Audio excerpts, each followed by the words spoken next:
अमित शाह ने असम घुसपैठ के मुद्दे पर सीधे राहुल गांधी को घेरा। गृह मंत्री ने कहा, राहुल बाबा चाहें जितना जोर लगा लें, लेकिन हम एक भी घुसपैठियों को असम में रहने नहीं देंगे।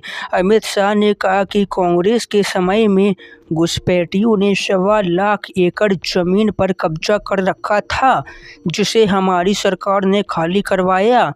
कांग्रेस ने वोट बैंक के लिए असम की डेमोग्राफी बदल दी। असम चुनाव के लिए कांग्रेस ने मैनिफेस्टो जारी कर दिया। कांग्रेस ने 5 गारंटियों का ऐलान किया। इसमें सीनियर सिटीजन के लिए हर महीने 1250 की मदद और 25 लाख तक का हेल्थ कवर शामिल है। मशहूर गायक जुबिन गर्ग की मौत मामले में 100 दिनों में न्याय दिलाने का भी वादा किया। कांग्रेस चीफ मल्लिकार्जुन खड़गे ने कहा कि अगर हमारी सरकार आई तो मैनिफेस्टो को पूरा तरह से लागू कर देंगे। प्रधानमंत्री मोदी ने केरला में चुनाव प्रचार की शुरुआत की। पलक्कड़ की एक रैली में मोदी ने कहा कि यह राज्य एलडीएफ और यूडीएफ के बीच में फंसा हुआ है। ये लोग राज्य को लूटने के लिए गठबंधन बनाते हैं। इन भ्रष्टाचारी पार्टियों को बीजेपी से डर लगता है।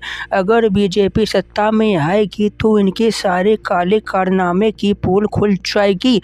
इस बार केरल बदलाव का संदेश दे रहा है।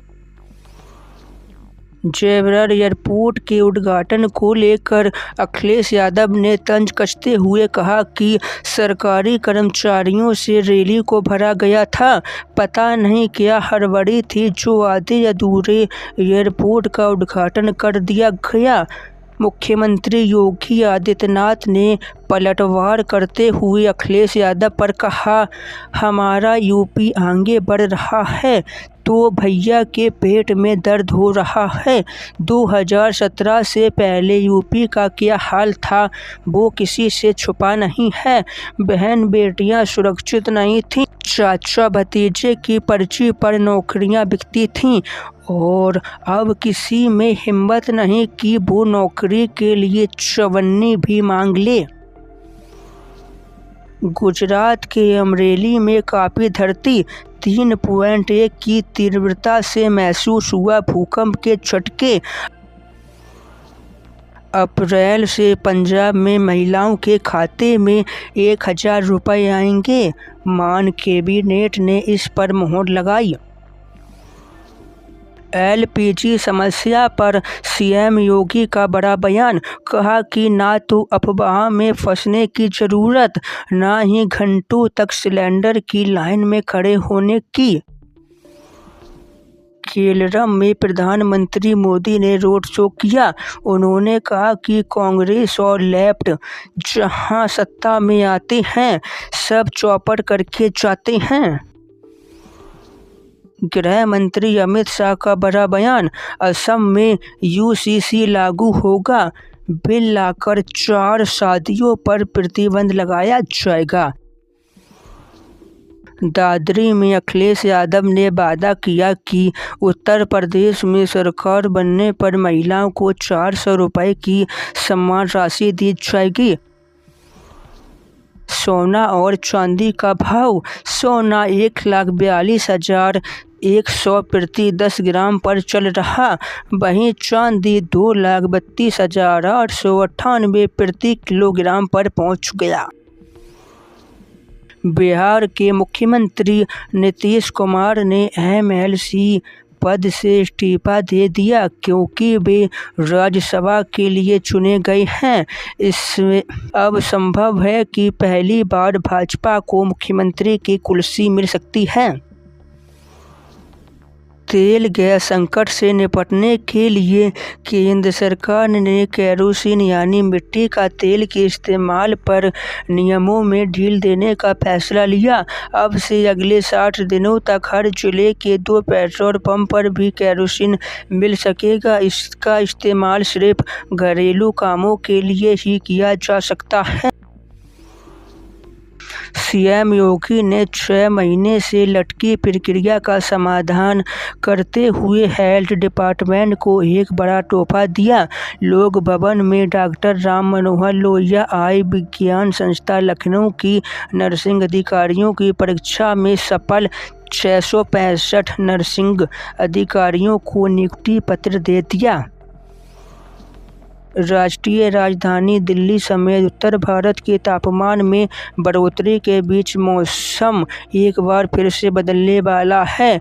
आईएमडी के अनुसार हिमाचल प्रदेश, जम्मू कश्मीर में बारिश और हल्की बर्फबारी की संभावना, तो वहीं दिल्ली, यूपी, पंजाब समेत कई राज्यों में तेज हवाओं के साथ बारिश की गतिविधियां देखने को मिलेगी। मुख्यमंत्री योगी आदित्यनाथ ने आंगनबाड़ी कार्यकर्ताओं को 59,794 स्मार्टफोन बांटे। इसके अलावा उन्होंने 1,33,282 स्टूडियोमीटर, 10,553 इन्फेक्टोमीटर और 58,237 वजन तौलने की मशीन भी बांटी। हाई कोर्ट का बड़ा फैसला। इलाहाबाद हाई कोर्ट ने कहा कि बहू अपने सास ससुर को गुजारा भत्ता यानी खर्च के लिए पैसे देने के लिए कानूनी रूप से मजबूर नहीं है। कोर्ट के अनुसार कानून की धारा 144 के तहत सास ससुर इस अधिकार के दायरे में नहीं आते। अखिलेश यादव ने कहा कि हम लोग अग्निवीर कभी स्वीकार नहीं कर सकते। तकनीक से कितनी भी लड़ाई लड़ी जाए, लेकिन जमीन का कब्जा तभी होता है जब फौज आगे बढ़ती है। इसलिए यह जो व्यवस्था आई है, जब भी समाजवादियों को मौका मिलेगा, हम अग्निवीर को हमेशा हमेशा के लिए खत्म कर देंगे।